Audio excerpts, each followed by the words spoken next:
Welcome to a new edition of the Neon Jazz interview series with Kansas City jazz vocalist Molly Hammer. This is becoming a regular with Neon Jazz. We caught up with her about her latest album, Out of This World, her live gigs around town at the Prairie Village Jazz Festival, the MTH Theater at Crown Center, and the regular gigs at the Green Lady Lounge, along with the reemergence of her cancer and her fight to recovery. She talked about all of this and a bit more. So please get to know Molly a little better and dig this interview, my friends. Well, Molly, thank you for taking a minute out for Neon Jazz. I appreciate it. Of course. My pleasure. So let's start off at the top here with the new album. It looks really good in vinyl. It's just the reception from what I'm seeing has been very positive. Talk to me about how you feel now that it's been out in people's hands and you've had a chance to perform it live.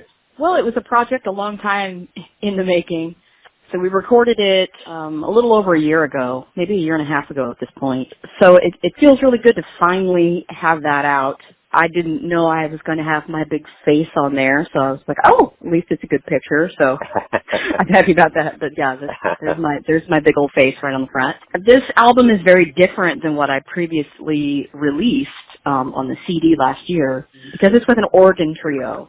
Just a very different vibe than like than a piano trio. You know, got Ken Lovern on Hammond B3 and Brian Baggett on guitar and Kevin Frazee on the drums. So the vibe is much more bluesy, sassy, I would say. I guess I'll use the word sassy.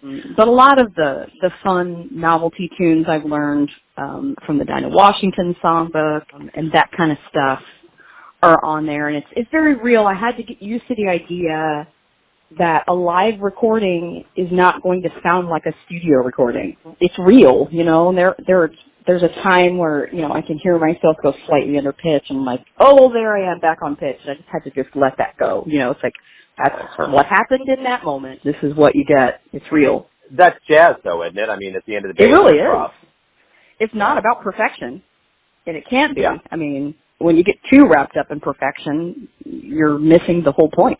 Well, that's the reason why Sonny Rollins for so long has bemoaned the whole notion of going in the studio, because those peccadillos that go in to the fact that every time you do a song, it's going to be different. That's kind of the vibe, I guess, so to speak. Right. You've been out and about in the town playing this album and playing your music. You were just at the MTH Theater at Crown Center. Yeah. You were at the Prairie Village Jazz Fest, which I was fortunate enough to catch. What has it been like? And we're going to get to the new diagnosis and the new rounds of treatment that you're going through with cancer. But now that you're out live and you're performing, this has to be a big distraction and a really welcome way of kind of connecting with the fan base. Oh, definitely. Yeah, absolutely. It's been great having the album out, having people be interested in it. It's pretty cool that people are interested in vinyl again. You know, it's had quite the resurgence, and there's a lot of audiophiles out there that love vinyl and actually prefer it, you know, so that's been really cool as well. You know, I always like to think about the metaphor of the music industry going back to vinyl, that maybe we're going to start going back to jazz. You know, there's a purity, there's an analog-ish kind of vibe that goes into it. So hopefully that trend of vinyl, you know, will transfer into the original American music. I would love that. Yeah. And I actually rediscovered vinyl probably 4 or 5 years ago, and I've just been blown away. I mean, one of the first albums I had to get was Kind of Blue, and it was beautiful. You know? Yeah, Ken Lovern himself was sort of a catalyst in reintroducing me to vinyl about 3 years ago, and John Scott, who owns the Green Lady, they kind of worked together, and they both had enough parts to come over and just set up a whole system for me out of the kindness of their hearts. And so I've got a turntable and receiver and speakers courtesy of Ken Lovern and John Scott. And they've both been great about bringing me records, and I love it. Yeah, it's totally cool, for sure. Yeah. Let's talk about the reemergence of your cancer and what's been going on with that, treatments, and just kind of recalibrating your life to this after it was in remission for a while. When the cancer first came back over 2 years ago, I was on a drug that really let me live my life fairly normally, other than the fact that I had to be in the cancer center once a month. I got to keep my hair. I had pretty regular energy. I was able to keep a full schedule. And this class of drug is pretty common for people with metastatic breast cancer. The truth of the matter is that drug just stopped working. Cancer is intelligent. It figures out what you're throwing at it, and then it goes, oh, okay, I get it. And it figures out a way to work its way around that. And so oncologists will sort of recognize that and know that. And so I began having chest symptoms 2 months ago, and I kind of knew because part of my breast cancer metastasis is in my left lung. And so that was causing me a lot of problems. And as a singer, you really do need to breathe. That's an important part of singing. So it was upsetting. I went in and I knew that it had grown. You could just tell, you know. I figured chemo was what she was going to say, and it is what she said. I've been pretty resistant to chemo, but when you've got a tumor in your lung that's wanting to take over, you kind of do whatever you have to do. You throw everything at it. And so going back into chemo, I'm not going to lie, I've had some very, very rough moments. And it's frustrating because I can't always know how I'm going to feel. I'm just trying to save myself for the more special gigs, like the Prairie Village Jazz Festival, like my show at MTH last Friday, which went wonderfully. And those kind of things, my shows with the Green Lady, I'm keeping most of those. So that it's been a tricky road. I've had to cancel a few things here and there. I just couldn't know what strange symptoms might pop up, and there have been some strange ones. How's the treatment going? As far as like progress? Progress. I had scans yesterday, and we've seen a tiny bit of shrinkage, which is what we want. I'm the kind of person who's like, I want it to happen now, and I want it all now. So, so I can feel better and get out there and do my job. The shrinkage is happening, but it's happening very slowly. I've had 6 treatments so far, which doesn't sound like a lot, but it feels like a lot. Yeah. You lose your hair, you lose your energy, and you just get strange symptoms that pop up, and sometimes they're debilitating. And you got to take a week, and you just got to text all the people that expect things from you or want things from you, and everybody's been more than understanding. Just say, listen, I'm out for the week. This weird thing popped up. I've got to stay in bed this week.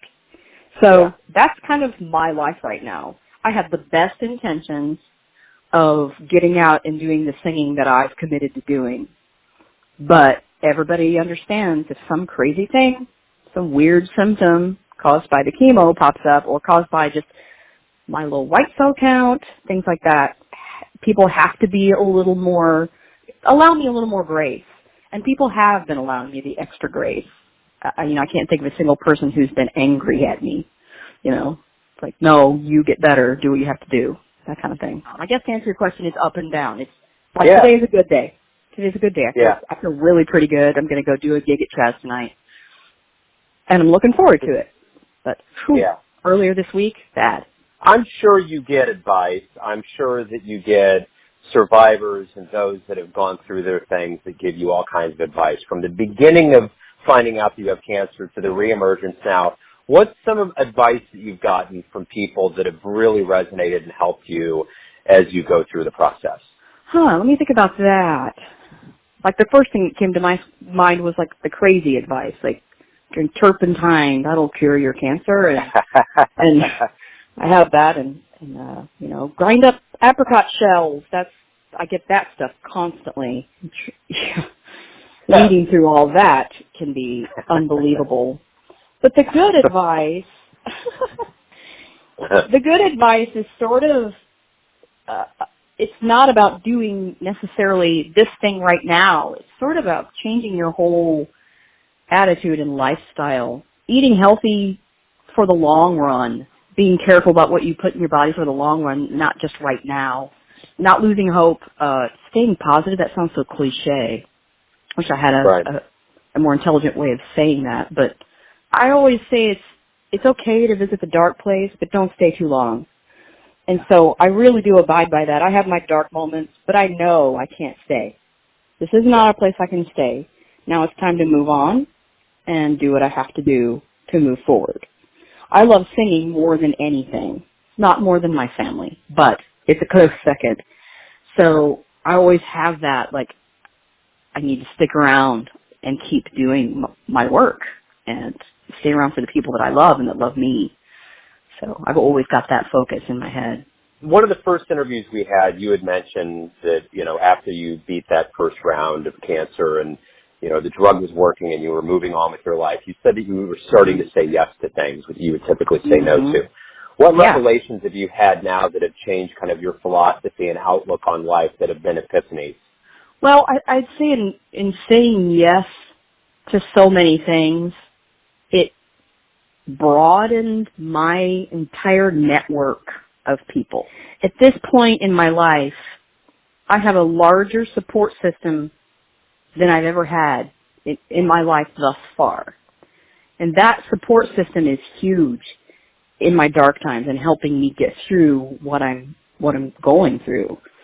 And I feel like I know so many people that I care about and that care about me. And so I think the only epiphany I can really come up with at this very moment is that the more connections that are real and the more open-hearted you can be and the more of yourself that you can give to other people, then they give back to you. And it feels like you're almost being propped up in your times of need. And that's how I feel right now. I said yes to so many things that I just got to know so many people across the entire arts community of Kansas City. It's like that phrase, it takes a village. I really do feel like if I needed something, there are so many people I could call on. And I don't often do it, but I know they're there, and just that idea helps me get through this, the dark times of going through this. This is probably our third conversation, maybe our fourth in about 3 or 4 years. And I ask you this. Let's say we speak in 5 years from now. You have all of these things going on. You got good and bad. But let's say we talk in 5 years. What do you want the conversation to be? What if I say, give me a roundup of what's up? What is going to be your ideal answer right now? Oh, man. I want to travel. I want to travel and sing while I'm traveling. Yes, I've sung in Paris, but it was a jam session. Like, I want to sing in Paris and be paid to do it. I want to travel to, Montreal and sing at the jazz festival. Like, I want to be traveling with my music. That is an ultimate goal for me. I have an absolute fascination with traveling, with seeing the world, and what better combination. Two things that I love more than anything, traveling and singing jazz. So to see those two things together would be a dream come true for me. So I'd love to make that happen. So this final question I have for you is something I've asked you before, but I think with how things work in life and the way we roll, I think it changes. And this is my question. Yep. Everyone has a perception of you. Over the years, people have seen you before cancer, during the reemergence. You have an album out. There's all these things going on. And they have a perception. Family, friends, fans. But you know yourself best. You've watched yourself grow over the years. Who do you think you are right now? Man, that's a deep question, Joe. Wow. Yeah. Okay.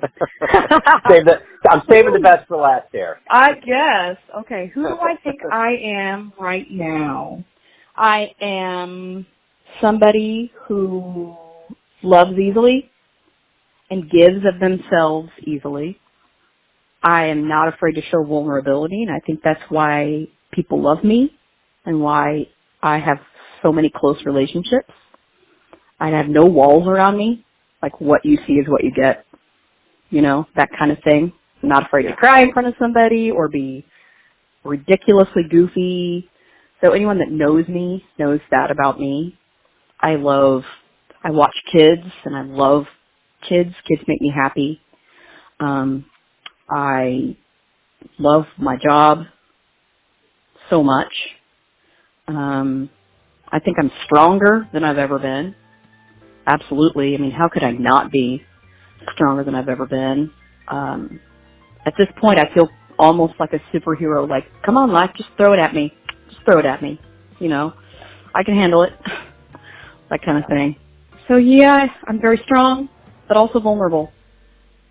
Yeah. I think that's a good way to put it. Yep, I like it.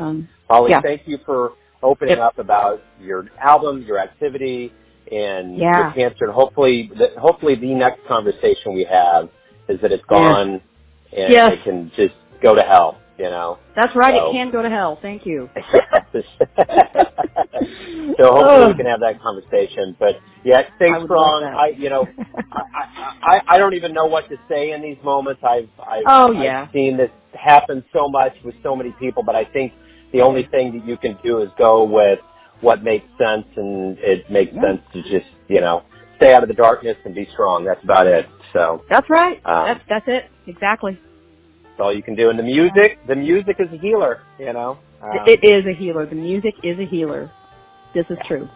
Yep. Well, Molly, you're caffeinated. You got through the rough questions, so get out there and tackle it. Take care of the world. All right. Thanks, Joe. Cool.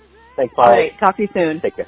Thanks for listening and tuning in to yet another Neon Jazz interview, where we give you a bit of insight into the finest singers and players in Kansas City and spots all over the world, giving fans all that jazz. And thanks to Molly for her fight and her voice. It's a mighty one. If you want to hear more interviews, go to Famous Interviews with Joe Domino on the iTunes Store. Visit neonjazz at youtube.com. And for everything Neon Jazz, go to the neonjazz.blogspot.com. Until next time, enjoy the jazz, my friends.